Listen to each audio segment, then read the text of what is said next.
কখনো হাত থেকে টাকা ফুরাবে না, এটা আল্লাহর জাতের কসম করে বলছি। আমার পরীক্ষিত আমল, আমি যতবার আমল করেছি ততবার ফলাফল পেয়েছি। দিন প্রচারের নিয়তে আপনি সবার কাছে এই দাওয়াতটি পৌঁছে দিবেন, শেয়ার করে। প্রথমে সূরা ইখলাস 11 বার পাঠ করবেন, ইয়া রাজ্জাক 11 বার পাঠ করবেন, ইয়া কাযিয়াল হাজাত 21 বার পাঠ করেন। ইনশাআল্লাহ যে কোনো সময় এই আমলটি করেন, আল্লাহ টাকা দান করবেন। কত কোটি টাকা ঋণ আছে আপনার? যদি 1000 থেকে বলি তাহলে হয়তো আপনি হেসে ফেলবেন। ধরে নিলাম কোটি কোটি টাকা। হযরত উমর রাদিয়াল্লাহু তাআলা আনহু বলেছেন, কারো যদি পাহাড় পরিমাণ ঋণ থাকে আর সে এই দোয়াটা বেশি বেশি পড়ে, তাহলে তার পাহাড় পরিমাণ ঋণও পরিশোধ হয়ে যাবে ইনশাআল্লাহ। দোয়াটি হলো, আল্লাহুম্মা কফিনি বিহালালিকা আন হারামিকা ওয়া আগনিনি বিফাদলিকা আম্মান সিওয়াক। দোয়াটি আপনি নিজে আমল করুন ও সে কত কোটি টাকা ঋণ আছে আপনার?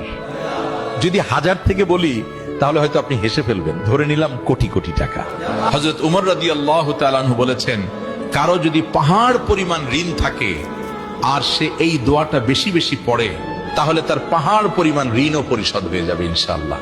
দোয়াটি হলো, আল্লাহুম্মা কফিনি বিহালালিকা আন হারামিকা ওয়া আগনিনি বিফাদলিকা আম্মান সিওয়াক।